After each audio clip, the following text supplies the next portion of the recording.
manera como que sea más como, como una manera en que tú puedes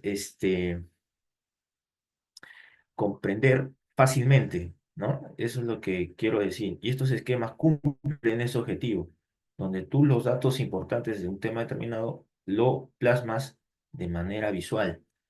Y eso es su eficacia, y es por eso que en la actualidad lo estamos estudiando. Entonces, eso es lo que vamos a ver el día de hoy, un repaso de todos estos esquemas que existen, ¿sí? Empezamos con la definición. A ver, los esquemas jóvenes son herramientas de estudios, son técnicas, son estrategias que utilizan los escolares, los universitarios, los profesores u otras profesiones con la finalidad de retener la información, información importante de dicho tema, ¿sí? O sea, en palabras sencillas, te permite la memorización. Ese es el objetivo de estas herramientas, ¿sí? Estos esquemas te van a facilitar la memorización, ¿no? Como les explicaba en clase, en vez de estar leyendo una lectura compleja, larga, extensa y aburrida, tú puedes resumir todo eso y representarlo de manera gráfica. Estos esquemas te van a facilitar esa, realizar esa actividad, ¿sí? Entonces, dejamos claro lo que es la definición. Los esquemas son herramientas, son técnicas de estudio utilizadas por los escolares, universitarios u otras profesiones, ¿sí? Sigamos entonces.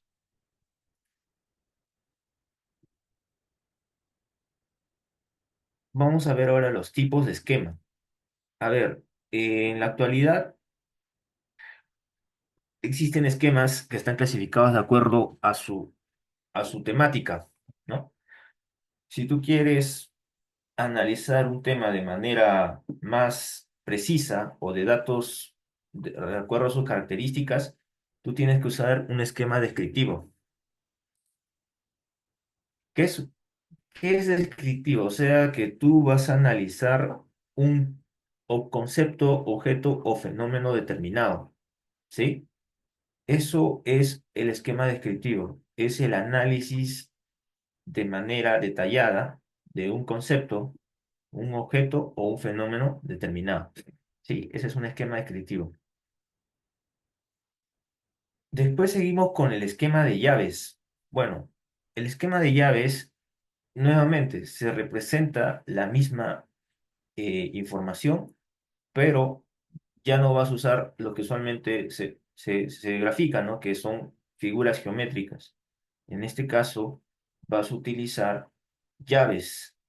Y las llaves, pues, obviamente va a representar cada idea central que tú has captado en todo tu estudio, ¿no?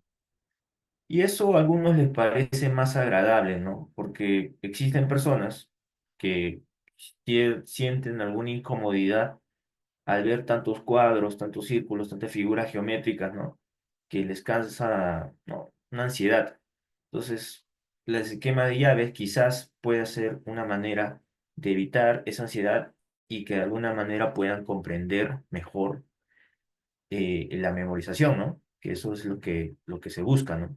El esquema de llaves. Por ejemplo, el conocido cuadro sinóptico, no sé si has escuchado, creo que todos lo conocen, ¿no? Puede ser una herramienta eficaz para algunos estudiantes, ¿no?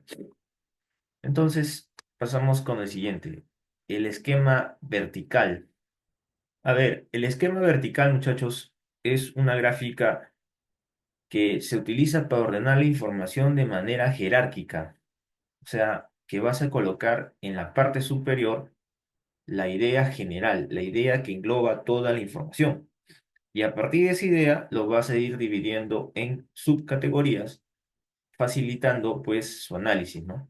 Entonces empiezas de mayor y hasta el último, hasta la parte final, sería la información con menos, o sea, es importante, pero de menos categoría, vamos a decirlo así.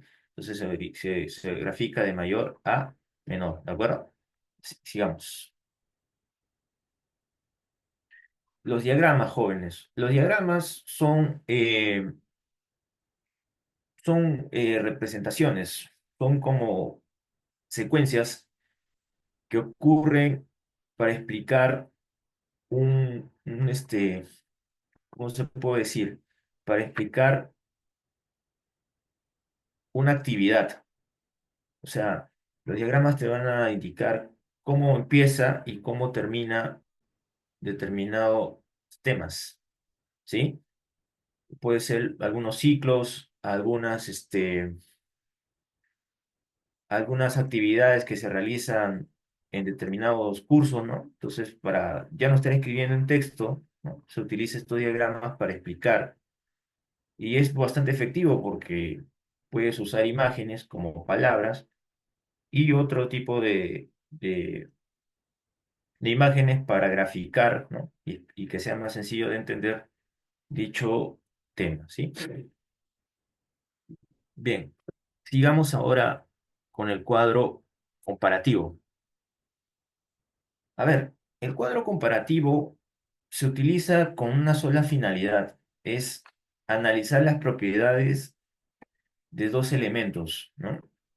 Puede ser de dos a más elementos, pero generalmente se hace de dos.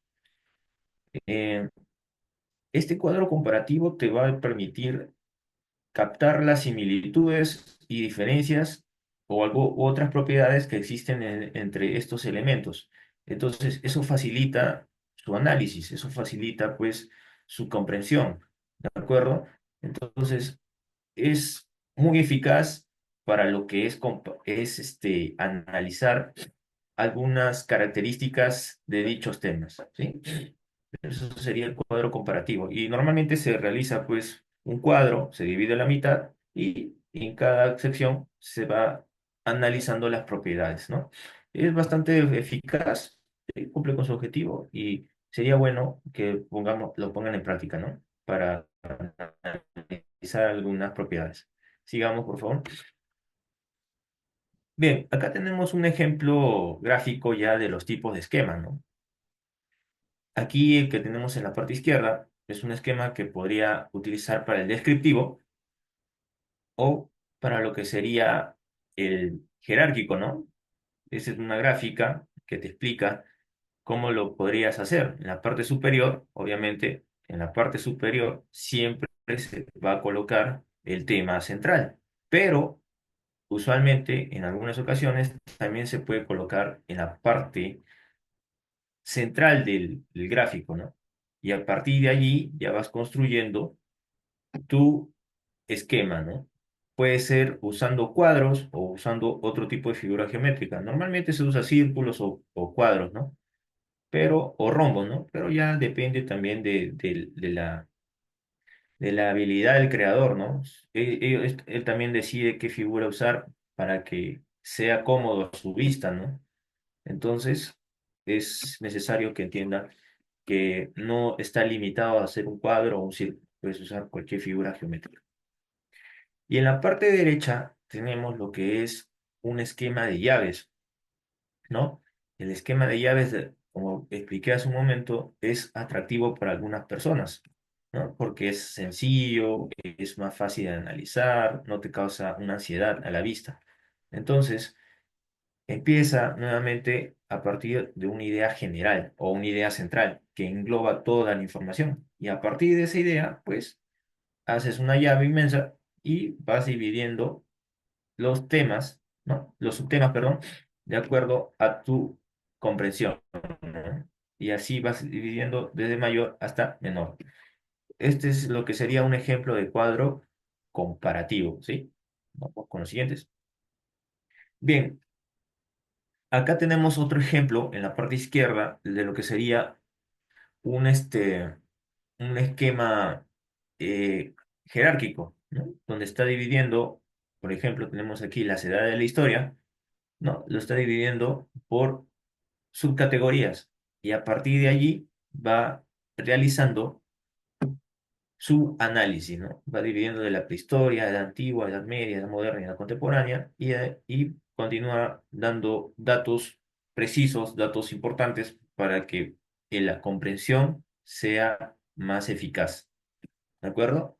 Entonces, así se grafica un esquema jerárquico.